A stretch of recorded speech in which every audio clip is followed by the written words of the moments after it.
Good morning students. Class 8 में हम English grammar की क्लास लगा रहे हैं, जिसमें हमारा टॉपिक है टेंस, प्रेजेंट परफेक्ट टेंस। इससे पहले हमने प्रेजेंट इंडेफिनिट और प्रेजेंट कंटिन्यूस टेंस पढ़ चुके हैं। आज हम पढ़ेंगे प्रेजेंट परफेक्ट टेंस के बारे में।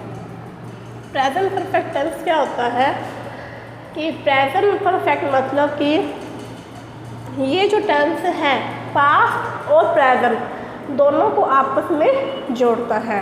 मतलब कि जो कोई काम जो है वो कुछ समय पहले शुरू हुआ था और अब प्रेजेंट में आके वो अभी चल रहा है या अभी ख़त्म हुआ है। जैसे कोई सोने का काम कर रहा है तो वो आज जैसे मैंने बोला कि आज मैंने दिन में 2 घंटे की नींद ली है। मतलब कि ये काम कब शुरू हुआ था, कुछ समय 2 घंटे पहले शुरू हुआ था और मैंने ये काम पूरा कब हुआ है, आज ये पूरा हो गया है। शुरू हुआ था 2 घंटे पहले यानी कि पास्ट में, और ख़त्म कब हुआ है, आज दिन में ही ख़त्म हो गया है। क्योंकि दिन अभी ख़त्म नहीं हुआ है, दिन के टाइम में मतलब कि दोपहर में नींद ली है, दिन अभी चालू है, तो काम जो था वो 2 घंटे पहले शुरू हुआ था और अभी ये ख़त्म हुआ है। तो इसके मतलब कि प्रेजेंट परफेक्ट टेंस जो है वो पास्ट और प्रेजेंट दोनों को आपस में जोड़ता है। इसकी पहचान क्या होती है? पहचान होती है वाक्य के अंत में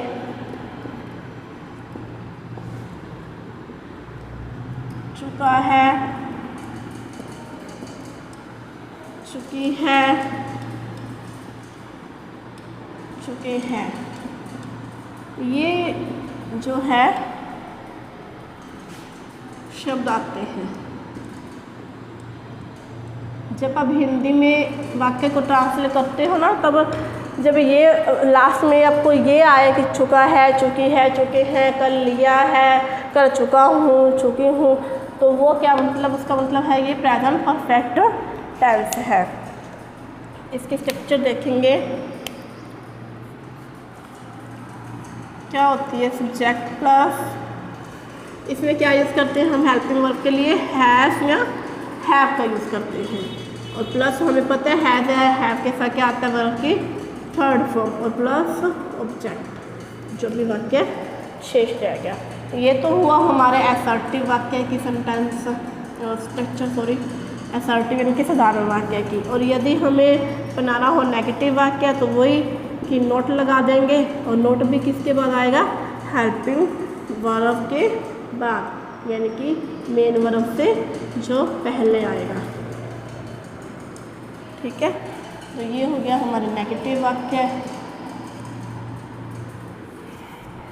और थर्ड है इंटेरोगेटिव बना रहे हैं हम, तो इंटेरोगेटिव में क्या करेंगे, हम हेल्पिंग वर्ब को शुरू में रखेंगे, हैव या have plus subject plus verb की थर्ड फॉर्म प्लस ऑब्जेक्ट।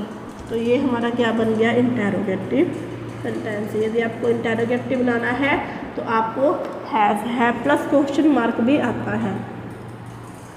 आपको हैव को बार रखना होगा सब्जेक्ट से पहले।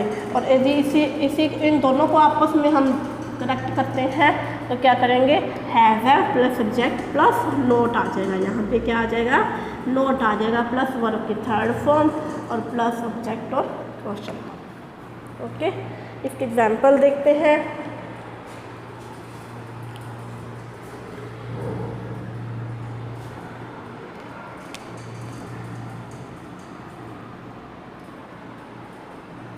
जैसे I have done my work, तो इसमें आई क्या है, सब्जेक्ट है, और आई के साथ हमें ये पता है कि हमने हैव और हैव का यूज़ कब करना है। हैव का यूज़ तो करेंगे हम सिंगुलर के साथ, एक वचन के साथ, और इसका हम करेंगे प्लूरल के साथ। एक वचन यानी कि ही, शी, इट या कोई भी नेम हो, और प्लूरल मतलब बहुवचन जैसे वी, दे,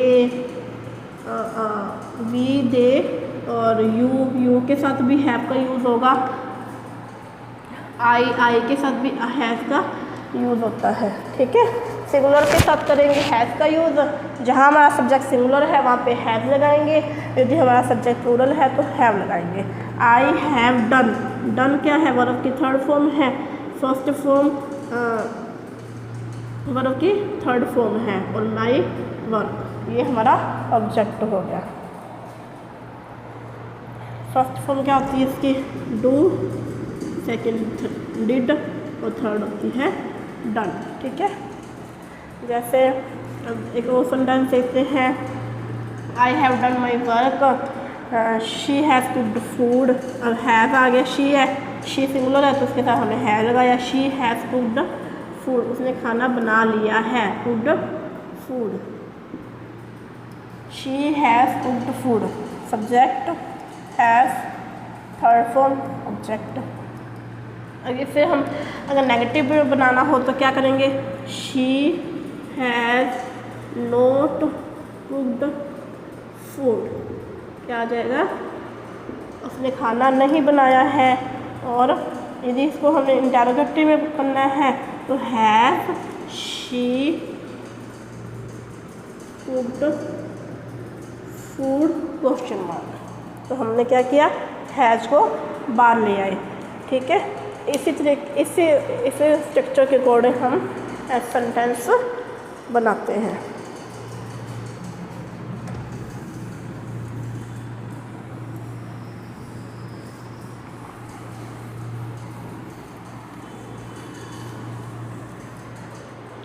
अब हम क्या इसके देखते हैं, एडवर्ब्स देखते हैं।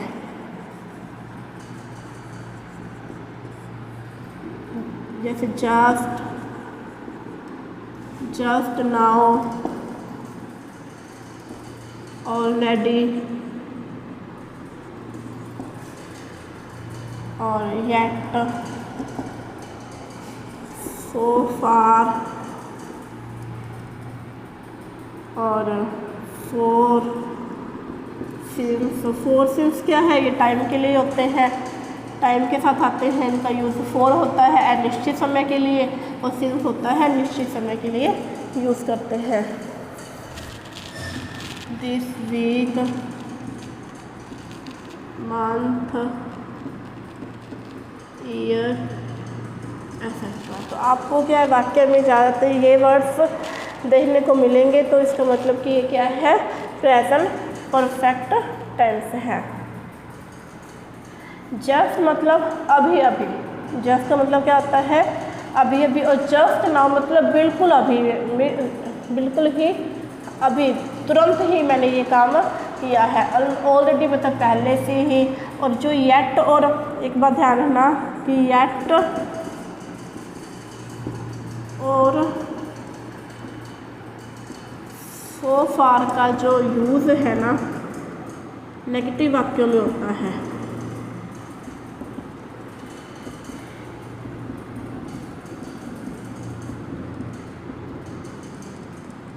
ठीक है, नेगेटिव सेंस देता है हमें।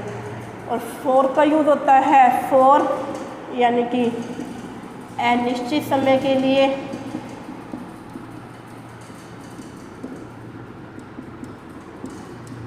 अनिश्चित समय मतलब कि हमें कोई काम जो है वो दिया हो, जैसे मतलब 4 2 आवर्स, 4 5 आवर्स, तो हमें टाइम दे दिया कि 2 घंटे से, 5 घंटे से, 3 घंटे से, लेकिन हमें ये नहीं पता कि वो घंटे सुबह का टाइम है, दोपहर का टाइम है, या शाम का टाइम है। वो निश्चित समय नहीं हमें पता होता कि किस समय है। जैसे इन द फॉर सेंस क्या होता है, निश्चित समय के लिए।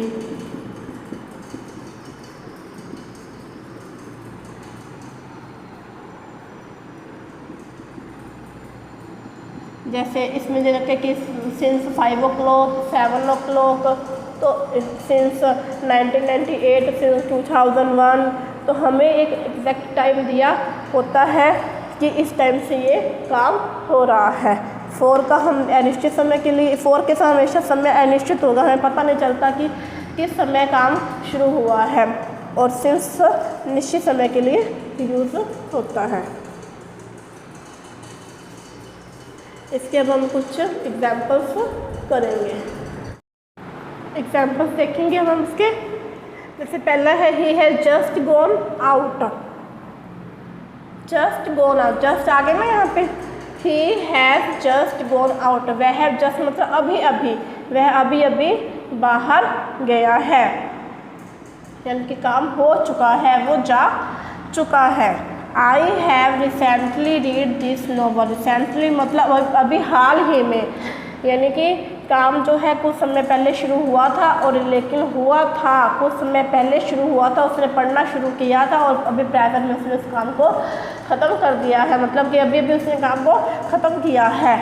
तो I have recently read this novel, मैंने इसे अभी अभी ही ख़त्म किया है। हाँ, काम हो चुका है।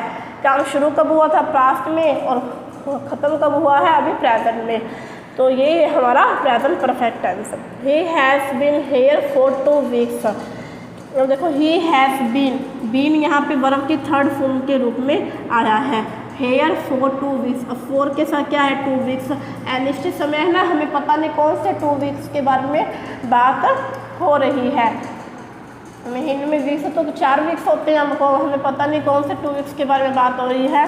तो he has been here for 2 weeks, वह यहाँ 2 सप्ताहों से है। The Chetak Express has arrived, जो चेतक एक्सप्रेस है वो अराइव्ड हो चुकी है, पहुँच चुकी है।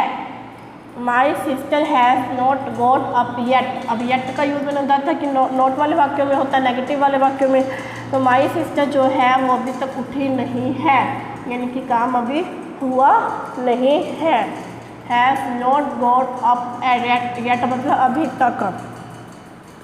शी हैज़ नॉट कम सो फार, वह अभी तक नहीं आया है। अब जैसे इसमें फिलिंग द ब्लैंक्स आपको इस तरह से दिए हुए हैं, जैसे वी लिव हेयर सिंस 1980। अब सिंस के साथ क्या है? उन्हें निश्चित समय दिए कि हम यहाँ 1980 से भी रह रहे हैं, मतलब काम कब रहने कब से रहे हैं? 1980 से, यानी कि पास्ट है और अभी तक रह रहे हैं, यानी कि प्रेजेंट तक वो वहीं पे है। तो वी के साथ क्या लगाएंगे? Have, we have lived. काम अभी भी प्रेजेंट में चालू है, प्रेजेंट में भी वो अभी भी वहीं रह रहे हैं। I dash not fly in A helicopter yet, मैं अभी तक हेलीकॉप्टर में मैंने नहीं बैठा हूँ। येट मतलब अभी तक, तो नोट आ गया। तो आई के साथ क्या आएगा? हैव नोट, और फ्लाई की थर्ड फॉर्म क्या होती है? फ्लोन। ठीक है, नहीं किया है अभी तक। I dash finish the work just now, just मतलब अभी अभी, अभी अभी काम कुछ समय पहले शुरू किया था और अभी उसने वो काम ख़त्म किया है, यानी कि मान लो 2 घंटे पहले शुरू किया था, पास्ट हो गया, अभी ख़त्म किया प्रेजेंट में। तो I have finished the work just now. I have plus work की थर्ड फॉर्म। ओके स्टूडेंट्स, आप सभी अपनी नोटबुक में करोगे।